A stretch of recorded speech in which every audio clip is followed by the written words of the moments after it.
No change to your lineup, Coach? Everything status quo? Yeah, everybody's healthy, yeah. Mission accomplished, last 2 days of practice? Yeah, we did what we needed to do, and to be honest with you, I'm looking at the morning skate this morning. 20 years of coaching, there's one rule. You don't want to practice 3 days in a row. Third day it's time to play, and you could feel it this morning. It wasn't time to practice anymore, so we're where we want to be, ready to go.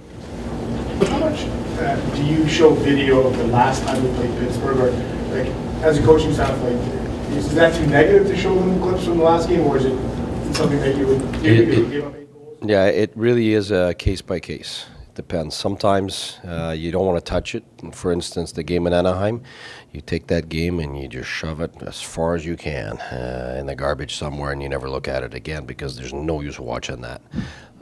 But a game like Pittsburgh, the last time we played them, you know, it was 4-2 for us, and we were playing very well. We started to play an open game after that. You know, he got scoring 4 goals quick. We thought we were hot, and you know, we got a humbling lesson after that we can't play that type of game against them. So yeah, you do bring back some clips to remind them that if we give them the space that they require to be the stars that they are, well, they're going to be the stars that they are. And, you know, I think we played terrific against Washington. You know, looking back now, we look at the Washington games, and we did very well. We deserved the first game, and the second game we were right there.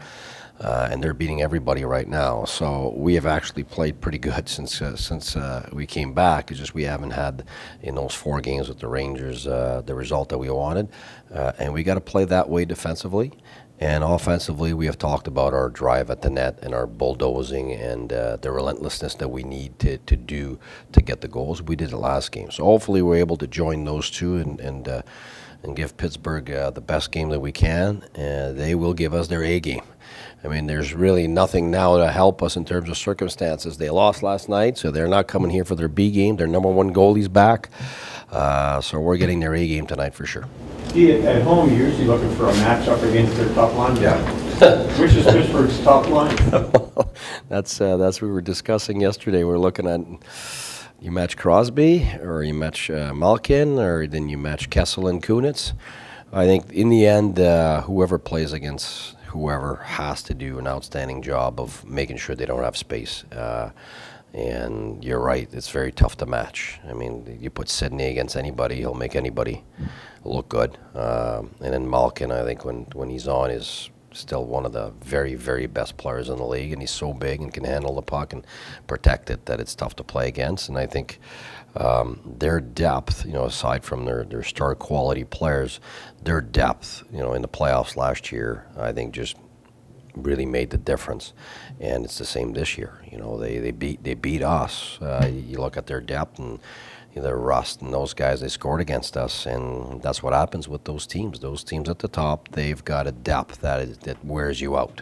So we need absolutely our third and fourth line to be at their very best to have a chance to beat those guys. Curtis Lazar was concussed in that game in Pittsburgh. What do you think of his game since he came back? Well, he's been in and out, so that's the thing. It's just, in his case, that's the biggest problem. He missed the most important part of the year, which is the training camp, then trying to scramble back and trying to figure out after where he fits and trying to get the game.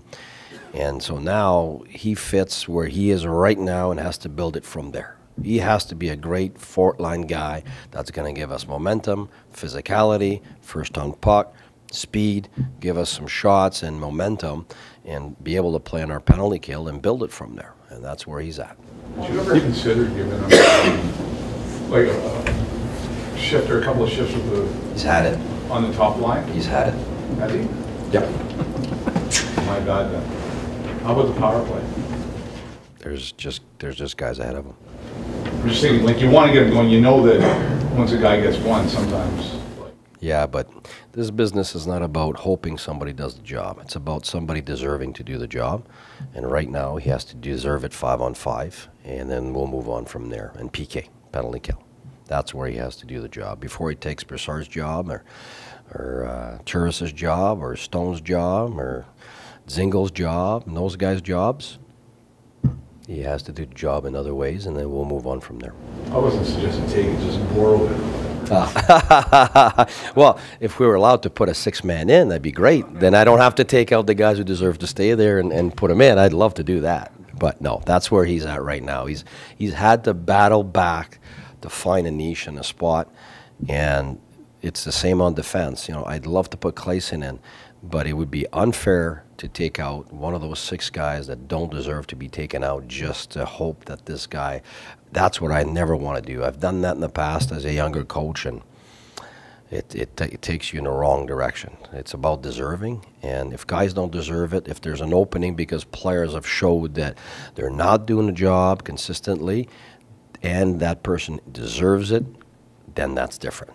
Then we get into another ball game where, hey, that's your chance right now, and we're not there yet.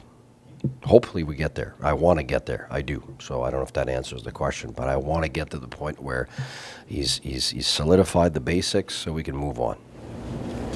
The knock on Mike Hoffman used to be he was a one-dimensional player, just an offensive type, and you've now put him on a so-called checking line, if you will. Is he a defensive? Have you made him a defensive specialist now?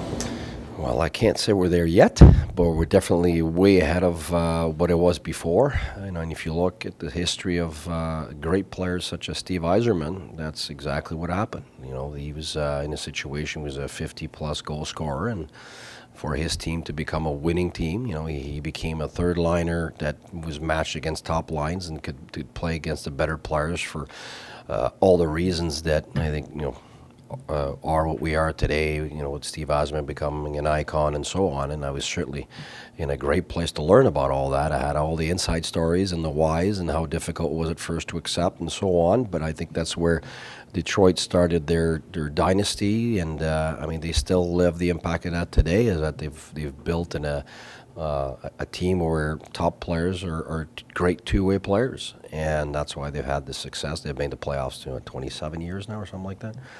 20, I think we're above 25 now, aren't we?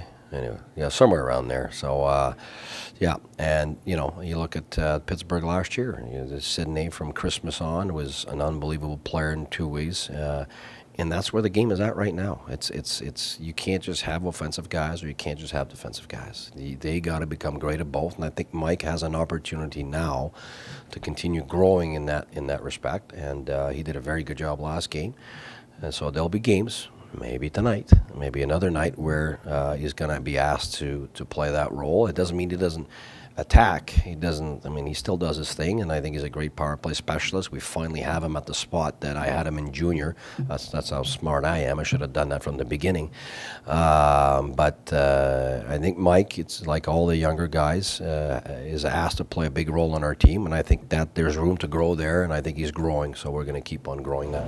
So you talked about even Steve Yzerman, the growing pains of making him switch and stuff. Was there some kickback from Hoff to be moved to a third line spot like that? No, because Hoff actually, Hoff is a challenge guy. Hoff will fall asleep if there's no challenge. So any challenge that you've got, give it to him, because that's where he's alive. And I think in this situation, when you look at last game, it was great to see that he caught up on the back check to McDavid. And so we talk about McDavid's speed, and when somebody catches up to him, I think that's pretty impressive. And I think Mike took it upon himself to show that he was able to follow him and be there to make sure that he didn't get the speed that he needed. And I think that's where we are. Mike has great speed. I had him in junior. I mean, he's made giant leaps since I got him, and I think now we're at a spot where what's the next step for him? We all know about his shot. We know about his speed. But now I think it's become a great two-way player, and he's much better than he was at the beginning of the year, and I think our team will be better for it because he doesn't see that as a third line, and I don't. Are you really a third line when you're playing against the other team's first line? You get more ice time than everybody. And then you're on the first power play, and you're on the 5-on-3, and you're 4-on-3. I think it's a perception that's not something you have inside a room. That's something from the outside because people peg people in different areas. So that's how I see it.